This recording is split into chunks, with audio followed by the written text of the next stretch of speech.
Hi friends, welcome our channel.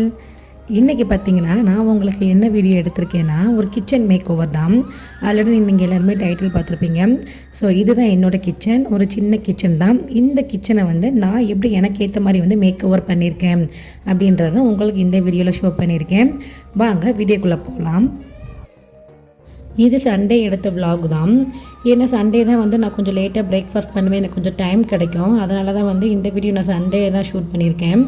காலையில் பார்த்திங்கன்னா breakfast Maggi தான் பண்ணியிருந்தேன், ஈஸியாக பண்ணிடலான்னு சொல்லிட்டு அதை பண்ணி சாப்பிட்டு முடிச்சாச்சு. தென் அதுக்கப்புறம் தான் பார்த்திங்கன்னா ஒர்க்கே ஸ்டார்ட் பண்ணேன். ஃபஸ்ட்டு வெசல் வாஷிங் முடிச்சிடலான்ட்டு எல்லா பாத்திரமும் எடுத்து விளக்கி வச்சுட்டு இருந்தேன்.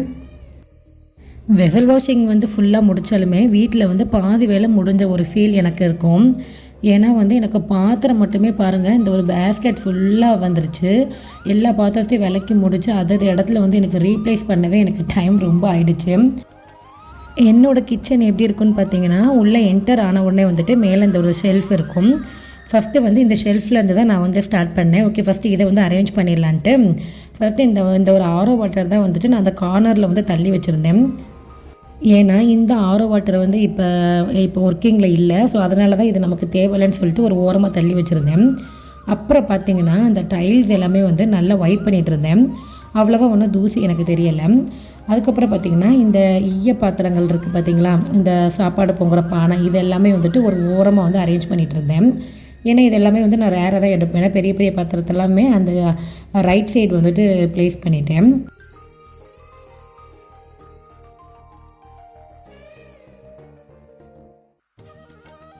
தென் அதுக்கப்புறம் இந்த ஆரோ வாட்டருக்கு லெஃப்ட் சைடு பார்த்திங்கன்னா கொஞ்சம் இந்த சில்வர் பாத்திரங்கள் சின்ன சின்ன பவுலெல்லாம் வச்சிடலான்னு அதையுமே நல்லா வைப் பண்ணிவிட்டு அங்கேயுமே அரேஞ்ச் பண்ணிகிட்டு இருந்தேன்.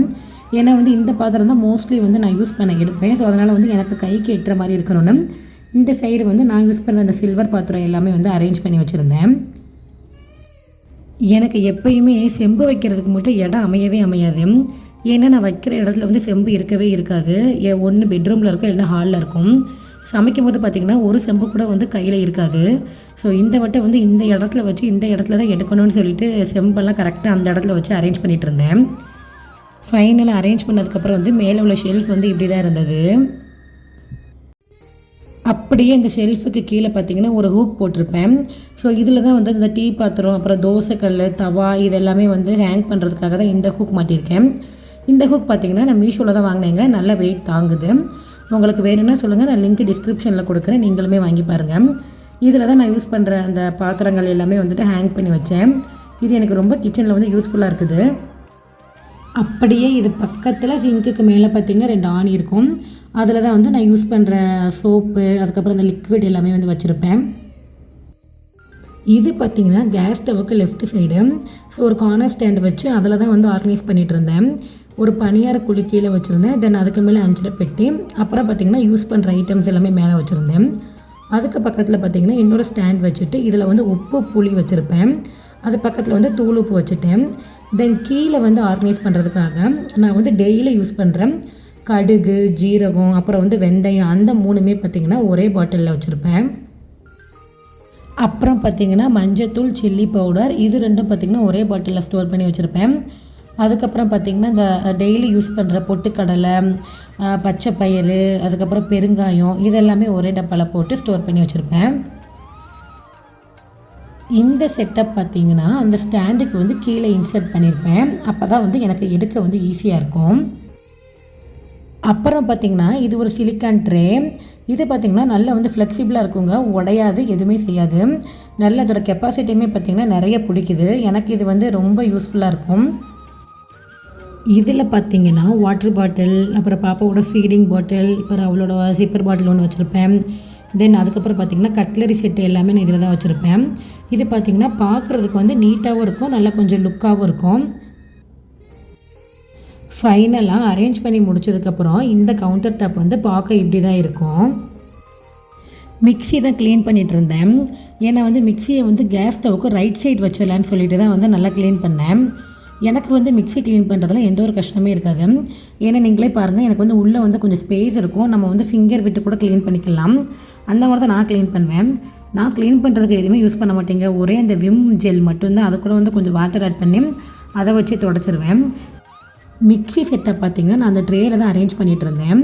அதுக்கப்புறம் பார்த்திங்கன்னா அதில் ஒரு ட்ரே வச்சுட்டு வந்து எண்ணெய் கேனெல்லாம் அதில் தான் வச்சுருந்தேன். ஏன்னா வந்து ரைட் சைடு இருந்தால் தான் நம்ம யூஸ் பண்ணுறதுக்கு வந்து அவைலபிளாக இருக்குன்னு சொல்லிட்டு தான் ஆயில் கேனில் இந்த சைடு வச்சுருந்தேன். இப்போ மிக்ஸி செட்டப் பார்த்திங்கன்னா பார்க்க இப்படி தான் இருந்தது. அப்புறம் பார்த்திங்கன்னா இந்த ஒரு ஸ்டோரேஜ் பாக்ஸு தான். இதுவுமே நான் வந்து மீஷோவில் தான் வாங்கியிருந்தேன். உங்களுக்கு நான் லிங்க் கொடுக்குறேன், வேணும்னா வந்து நீங்களுமே செக் பண்ணி பாருங்கள். ஏன்னா இந்த பாக்ஸ் வந்து நமக்கு டிரான்ஸ்பரண்ட்டாக இருக்கிறதுனால உள்ளே என்ன இருக்குன்னு சொல்லிட்டு நம்ம ஈஸியாக வந்து விசிபிள் ஆகும். ஸோ அதனால தான் இந்த டைம் வந்து இந்த பாக்ஸ் வாங்கி எல்லாமே ஸ்டோர் பண்ணிகிட்டு இருந்தேன். இந்த பாக்ஸை பார்த்திங்கன்னா இந்த கவுண்டர் டாப் வந்து மேலே ஒரு ஷெல்ஃப் கொடுத்துருப்பாங்க. ஸோ நான் அங்கே தான் வந்து அரேஞ்ச் பண்ணிகிட்டு இருந்தேன். இது வச்ச உடனே எனக்கு வந்து கிச்சனே பார்த்திங்கன்னா சூப்பராக மாறிடுச்சு. எனக்கு இந்த பாக்ஸ் ரொம்பவே பிடிச்சிருந்துச்சுங்க. இந்த ஷெல்ஃபு பார்த்திங்கன்னா அப்படியே வந்து கிச்சனுக்கு கீழே இருக்கும். இதில் வந்து நான் வந்து ரேண்டமாக யூஸ் பண்ணுற பாத்திரம் மட்டும்தான் இங்கே நான் ஸ்டோர் பண்ணி வச்சுருப்பேன். இந்த கார்ட்போர்ட் பார்த்திங்கன்னா எதுக்கோ எனக்கு கொரியர் வந்தது தான். ஸோ நான் அதையுமே இங்கே யூஸ் பண்ணிட்டேன். அதுக்கு மேலே வந்து இந்த ஸ்டோரேஜ் பாக்ஸ் வச்சுட்டோம் அப்படின்னா கீழே வந்து வேறு எதாவது வச்சுக்கலாம், ஸ்பேஸ் சேவிங்காக இருக்கும்னு சொல்லிட்டு இப்படி ஆர்கனைஸ் பண்ணிகிட்டு இருந்தேன். இதுக்கு பக்கத்தில் பார்த்திங்கன்னா கிரைண்டர் வச்சுருக்கேன். இதெல்லாமே நான் கொஞ்சம் ரேராக எடுக்கிறதுனால தான் வந்து கிச்சனுக்கு கீழே வந்து அப்படியே அரேஞ்ச் பண்ணி வச்சுருக்கேன். அப்படியே இந்த சைடு பார்த்திங்க அப்படின்னா வந்து குக்கர் தான் வந்து அரேஞ்ச் பண்ணி வச்சுருப்பேன். அதுக்கு கீழே பார்த்திங்கன்னா இந்த சப்பாத்தி கட்டை, மத்து, இடியாப்ப உலக்கு, அப்புறம் கிராசரிஸில் வந்து எக்ஸ்ட்ரா உள்ளது எல்லாமே வந்து இந்த சைடு வச்சுருப்பேன். இந்த சைடு பார்த்திங்க அப்படின்னா மேலே ஸ்டோரேஜ் பாக்ஸ் அரேஞ்ச் பண்ணிட்டு கீழே வந்து அரிசி பை, கோதுமை மாவு தான் வச்சுருக்கேன். ஒரு வழியாக பார்த்திங்கன்னா ஸ்டவ் க்ளீன் பண்ண வந்துட்டேன். மேக்ஸிமம் எல்லா பாத்திரமே வந்து அரேஞ்ச் பண்ணி வச்சுட்டேன். நான் வச்சுருக்கிறது பார்த்திங்கன்னா 3 பர்னர் ஸ்டவ் தான். விம் லிக்விட் போட்டு தான் நான் எப்போயுமே வந்து க்ளீன் பண்ணுவேன். ஸோ வந்து அடுப்பு, அதுக்கப்புறம் அந்த கடப்பக்கல் எல்லாத்துக்குமே வந்து விம் போட்டுட்டு ஸ்க்ரப்பர் வச்சு நல்லா தேய்ச்சாலுமே வந்து அந்த பிசுப்பு எல்லாமே போயிடும், பார்க்குறதுக்கு நல்லா பளபளன்னு இருக்கும். இப்போ பார்த்திங்கன்னா அந்த ப்ராசஸ் தான் கோயிங் ஆன். அப்படியே பார்த்திங்கன்னா கவுண்டர் டாப் எல்லாமே வந்து நான் துடைச்சிட்டு இருந்தேங்க. நிறைய பிசுப்பு அழுக்காக இருந்தது. இதெல்லாம் துடைச்சதுக்கப்புறம் தான் கிச்சன் பார்க்க கிச்சன் மாதிரியே இருந்துச்சு. எல்லாமே முடிச்சாச்சுங்க. ஃபைனல் ரிசல்ட்ஸ் எப்படி இருக்குன்னு பாருங்கள்.